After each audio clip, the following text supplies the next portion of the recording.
Traversé par le deuxième fleuve le plus puissant du monde, soit 80 mètres cubes par seconde,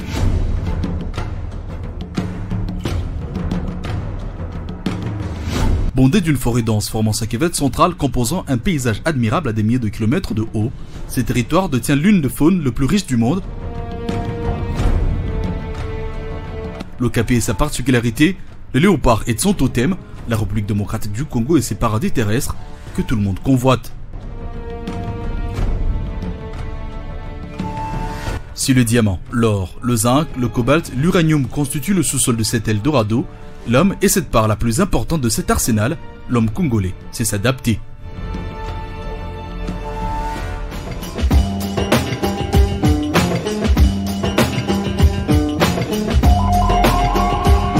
De l'aboutement, il en a fallu pour accueillir les éliminatoires de Jeux africains pour le compte de la zone 4 à Kinshasa.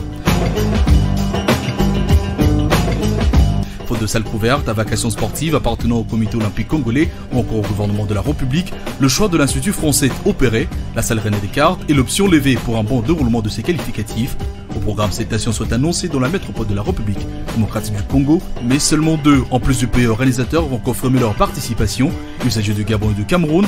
Faute de moyens, le Gabon va aussi décliner sa participation à ces épreuves prévues dans les deux versions. Deux pays avec deux sélections chacun, féminines et masculines, vont disputer le ticket qualificatif pour l'ensemble de ces éliminatoires. Il y a de quoi mettre en place la grosse machine pour s'en offrir.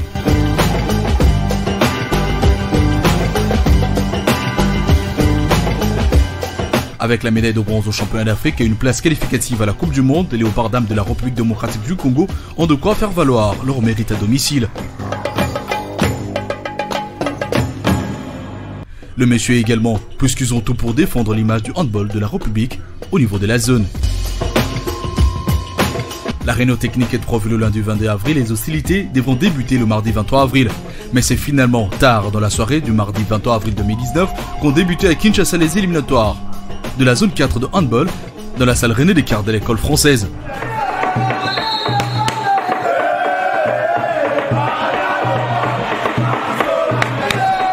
Et ce sont les léopards dames qui ouvrent le bal face à la sélection correspondante du Cameroun. C'est là à voir fouler la capitale RD congolaise vers 18h40, heure de Kinshasa.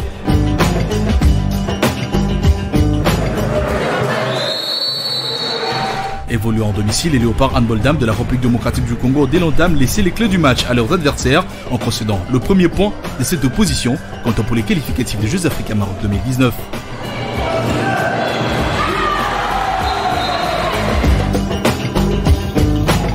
Les deux sélections se cherchant encore au début et vont avoir du mal à se départager et démarquer à plus d'une égalité, avec toujours la République démocratique du Congo qui court derrière le score. Elle a l'habitude de porter cette sélection vers les victoires, mais face aux Camerounaises, la capitaine de la République démocratique du Congo, Christiane Moussessa, n'a pas été à la hauteur des attentes. Déjà, elle rate 2 jeux de 7 mètres.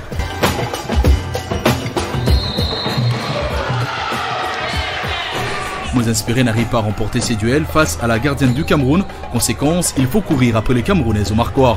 La dernière égalité de ce duel de fauve intervient à 6 points, même en supériorité numérique, Moussessa et ses coéquipières n'arrivent pas 6-8, puis 7-10. Est-ce qu'on peut dire que ça a été un non-match? Parce que même en supériorité numérique, vous n'avez pas réussi à marquer un seul but. Effectivement, on peut dire que ça a été un non-match, mais ce qu'on peut retenir aussi, c'est que là aujourd'hui on a joué à 22h.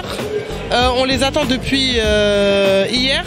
C'est-à-dire qu'on n'a pas du tout été préparé à jouer à cette heure-ci, c'est exceptionnel, je crois que c'est la première fois que ça se fait. Et oui, le non-match en supériorité numérique, effectivement, nous n'avons pas marqué au moins une fois peut-être.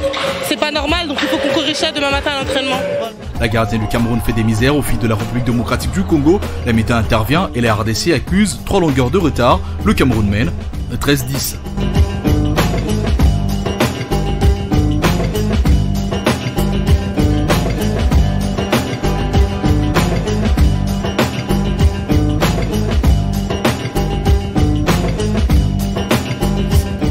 Au retour de la pause, la capitaine de la République démocratique du Congo donne le ton avec un premier jet de 7 mètres réussi. Mais en face, la réponse est immédiate, 11-14.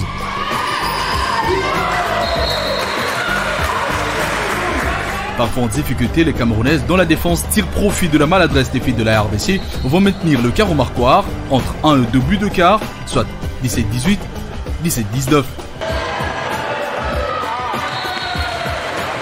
Oui, déjà, nous devions mettre l'accent ce soir sur l'aspect défensif. Il fallait vraiment que nous soyons très soudés en défense et c'est ce que nous avons essayé de faire. Nous pensons que nous avons vraiment gagné ce match parce que nous avons accepté de travailler en défense. C'est ça vraiment qui a été notre secret ce soir. Puis évolue avec cette fois 2 buts de longueur aux 3 buts de quart à la 43e minute, jusqu'au coup de sifflet final pour l'emporter 22-25 et faire douter la République démocratique du Congo à domicile sous le regard attentif de Florent Ibenge Ikongé, ancien sélectionneur des Léopards Football de la République démocratique du Congo et du président de la Fédération de handball de la RDC, Amos Mbayo, qui ne sait s'y contenir.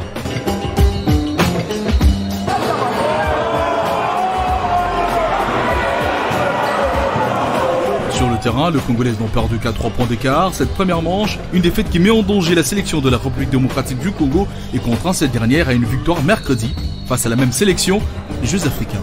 Il faut y prendre part. Oui, bien sûr, la balle de match c'est demain, on sera dans l'obligation de gagner de 4 buts. Sinon, il n'y a pas de qualification, c'est aussi simple que ça. Voilà ce qui est fait lors de ce match retour, aux allures d'un film de Mission Impossible, avec la capitaine Mouassessa dans un rôle de Tom Cruise. Un rendez-vous avec un statut de représentant africain à la prochaine Coupe du Monde à défendre. L'honneur et l'orgueil de tout un peuple est en jeu. En danger après leur défaite 22-25 face aux Camerounaises en manche aller, les Léopards handball dames de la République démocratique du Congo avaient le devoir de l'emporter au match retour avec 3 buts de quart pour obtenir directement le ticket qualificatif à ces Jeux. La réalité est tout autre. Sur le terrain, l'adversaire conscient de l'enjeu rend la tâche difficile aux coéquipiers de Mouassessa. Les Léopards vont toutefois parvenir à maintenir l'écart à 2 points à la mi-temps, 12-10. Cet avantage obtenu à la fin de la première mi-temps annonçait déjà le rude engagement lors de la seconde période et l'obligation du côté congolais d'être efficace derrière et réaliste devant tout en préservant les 2 unités d'avance. C'est alors que le plus dur commence dans une course numérique contraignant les Congolaises à maintenir l'écart. Toutefois, les Camerounaises réussissent à rattraper leur retard, une première à 15 partout.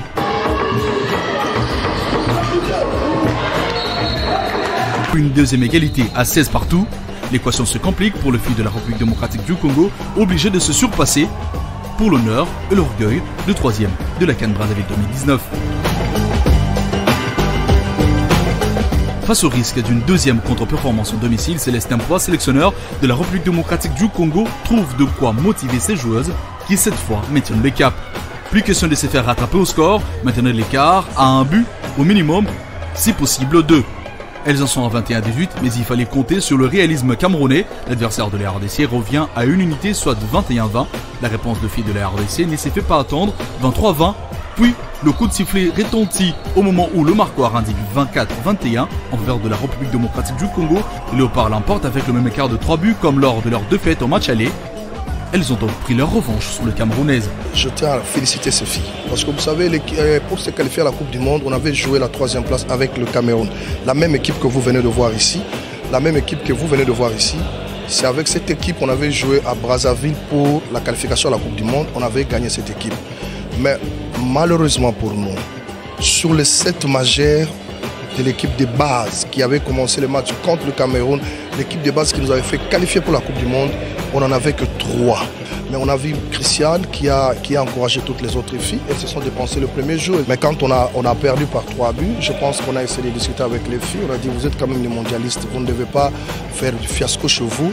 Elles nous ont promis la victoire et elles ont gagné. Conformément à l'article 59 des règlements de compétition de la Confédération africaine de handball, CAB en sigle, un tirage au sort s'est effectué le 6 mai 2019 au siège de la Confédération africaine de handball, en présence des représentants de 2 équipes dames, à savoir la République démocratique du Congo et le Cameroun, pour valider l'unique ticket réservé à la zone 4.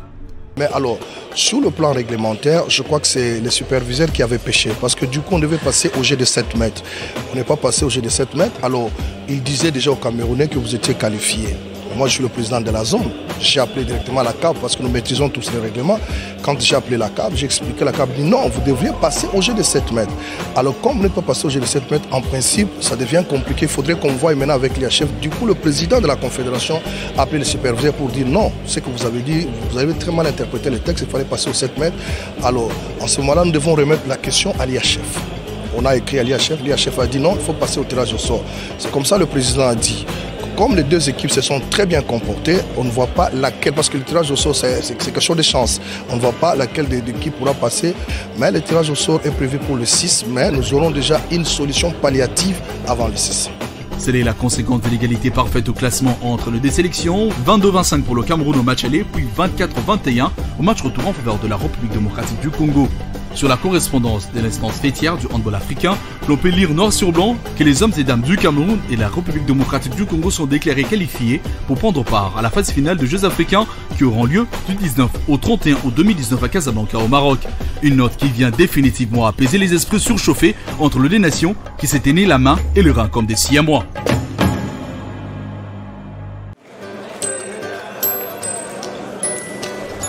Les messieurs, eux, n'ont pas attendu le coucher du soleil pour être marocains, mais ont décroché le billet d'atterrissage à Casablanca. De même que les dames, il n'y a eu qu'un seul adversaire pour le fauve congolais, qu'un seul concurrent, les Lions adoptables du Cameroun.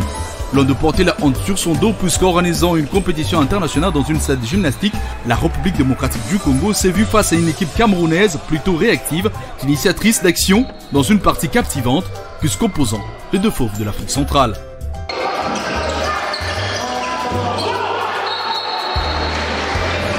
Si les Lions sont les premiers à ouvrir le score, puis à atteindre la barre de 2 contre 1, les Léopards, eux, vont lancer réellement la partie d'abord avec un 3-4, puis 6-5 et un 7-6, une dernière note qui dira bienvenue à une série d'égalités, la longue série d'égalités.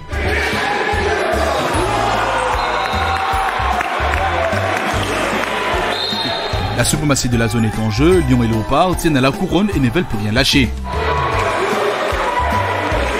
Comme au cours d'une bataille dans la forêt, les griffes et incisives de ces deux fauves ne manquent pas sur quoi s'agripper. Les Camerounais et Congolais ne se distancent qu'à 1 point avant de se rattraper.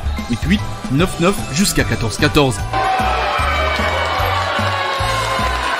Les derniers instants de la première partie ne changeront pas la sentence, bien que du côté congolais, l'intensité est au rendez-vous car buté à une défense camerounaise bien en place et réactive, d'où le respect établi entre les fauves. 16-16, score à la mi-temps.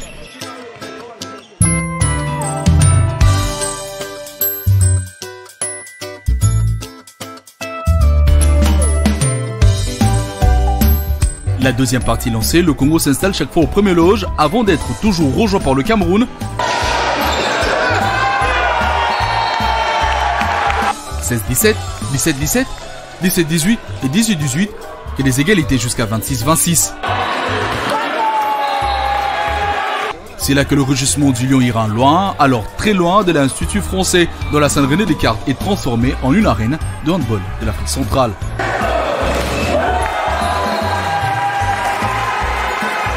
Les crises et directives du président de la Fédération de handball du Congo ne serviront à rien.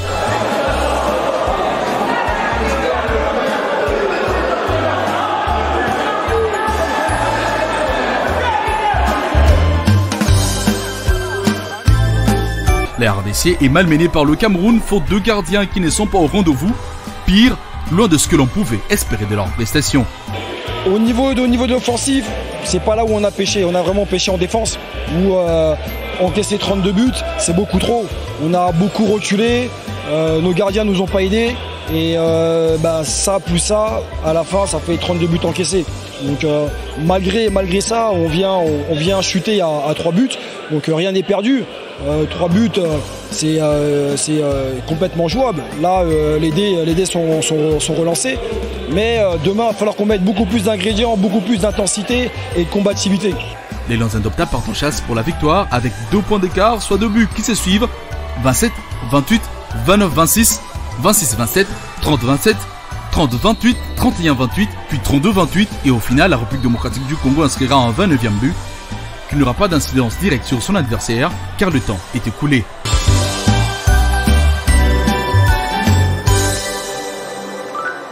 Les confrontations Cameroun-RDC ont toujours été des confrontations de nerfs et celui qui craque en premier perd le match. Je ne peux pas réellement vous dire le détail qui a fait la différence parce que le niveau du handball dans la zone 4 Afrique centrale est presque équilibré entre le Cameroun, le Gabon, le Congo et la RDC.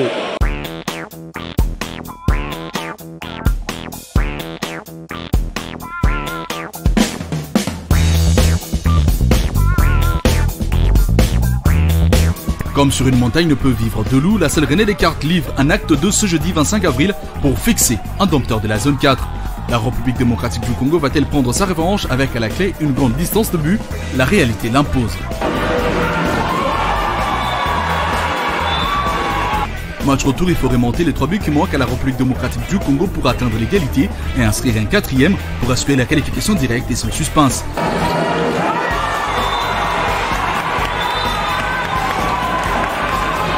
Sur l'heure de jeu, c'est un match décisif pour la couronne sous-régionale, un match de qualification, une vraie finale entre deux équipes qui s'évalent pratiquement et comme telles, ils doivent s'offrir un beau spectacle à l'image du match aller.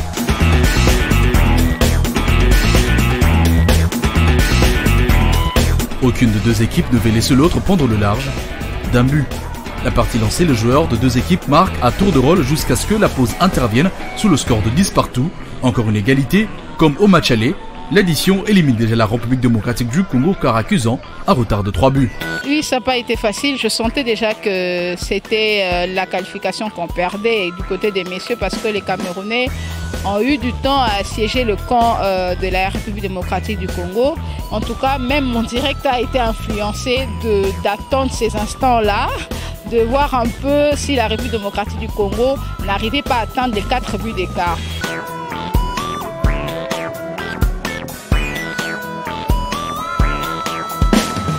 La seconde partie commence avec le même rythme que la première, réponse du berger à la bergère, à chaque fois que l'une de deux équipes marque un but plus que l'autre.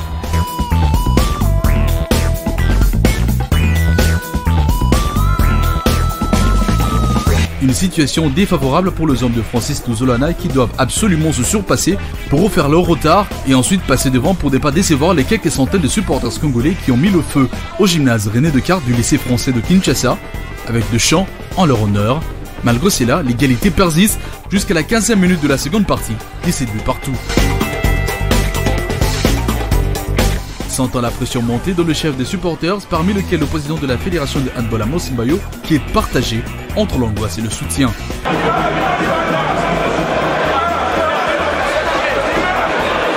Sur le terrain, les Léopards décident enfin de prendre les choses en main. La bande de Doudou Mayala appuie sur l'accélérateur et prend pour la première fois le large dans ce match en appuyant 3 buts d'avance sur les Lions adoptables à la 47e minute, profitant de quelques erreurs offensives de Camerounais pour rétablir l'égalité dans l'ensemble de deux matchs.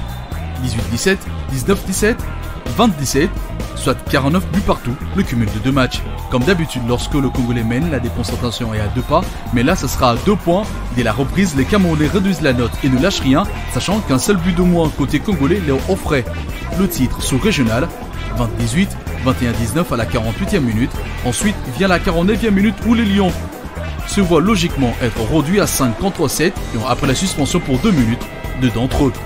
On a défendu un peu plus haut pour un peu les agresser et du coup les obliger à prendre des tirs un peu n'importe comment. C'est ce qui nous a permis de récupérer des ballons et d'aller marquer des buts en contre-attaque. Le Congolais en profite pour prendre le large jusqu'à mener de 6 buts, 25-19, soit le plus grand écart du match et c'est à 9 minutes du terme. Le public de la salle René Descartes jubile, croyant que le break était déjà fait, mais cela a été sans compter sur la détermination des Camerounais qui, une fois de plus, sont revenus au complet et ont réduit l'écart à 3 buts, 25-20, 25-21 et 25-22 à 4 minutes du terme, établissant ainsi l'égalité dans l'ensemble de deux matchs et à cet effet de la rencontre 54 partout, le gymnase de l'Institut français retient alors son souffle.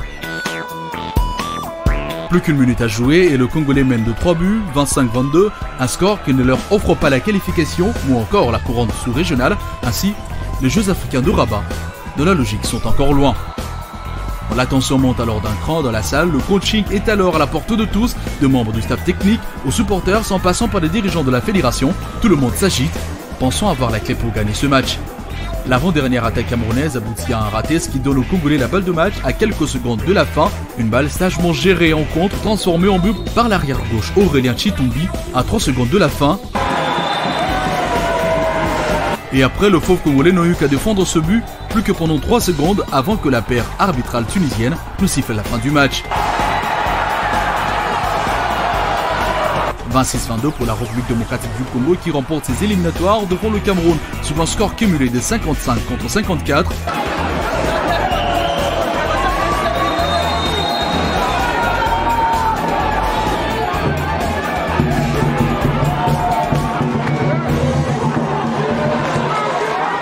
Un ouf de soulagement poussé par tout le gymnase qui retenait alors son souffle avant d'exploser avec de cris de joie en communion avec ses héros.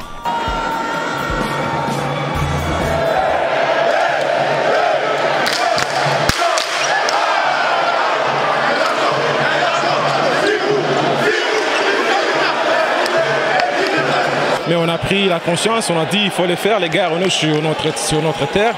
Il ne faut pas faire la honte de la population qui est là en train de nous voir. Il faut qu'on puisse prendre cette qualification et c'est ça qu'on est arrivé jusqu'à la fin. Là. Tu vois, si tu mènes avec 5-6 billes, tu te dis déjà je suis à l'aise là, je vais gagner les matchs, c'est ça. On s'est mis dans ce confort-là et puis derrière on a souffert des billes. Ils sont revenus jusqu'à 3 et c'est à la fin qu'on a eu le 4e billet là. Tu vois, on s'est mis dans les conforts, mais les matchs, il y avait encore 2 minutes à jouer là. On était dans une bonne dynamique. Après, on est des êtres humains. La fatigue est venue, elle s'est installée. Et à la fin, comme j'ai envie de vous dire, les bonnes équipes, c'est celles qui sont capables justement dans des moments comme ça de mettre le dernier ballon au fond. Et on a réussi à le faire avec tout le calme possible. Alors, on aurait pu s'exciter, un joueur aurait pu prendre le ballon et d'aller tirer tout seul. On a posé la combinaison et elle a fonctionné. Ça n'a pas été facile de remonter 4 et 3 buts et à marquer un qualificatif. Je crois que ça n'a pas été facile, mais il fallait rester concentré parce que vous avez vu à 4 minutes de la fin du match, on menait de 6 buts. Du coup, le Cameroun a épuisé, épuisé dans sa réserve physique. Ils ont remonté du coup 3 buts. Il fallait une bonne concentration pour chercher le but de la victoire. Et je pense que les gars ont fait ça. Ils sont à féliciter. Nous sommes les leaders de l'Afrique centrale aujourd'hui. Nous ne voyons pas la nation qui peut nous faire peur. Parce que nous sommes déjà dans les carrés des As au niveau d'handball africain. Ce que nous cherchons, comment faire partir l'Égypte, la plus grande nation, au niveau de la tête de nation en handball au niveau africain. Depuis l'avènement de mon jeune frère, de notre jeune frère Mbayo, voilà moi quelqu'un qui a commencé par être acteur, dirigeant et qui connaît les difficultés que nous avons endurées dans cette discipline. Et voici donc depuis son avènement, dirais-je, que les choses ont changé.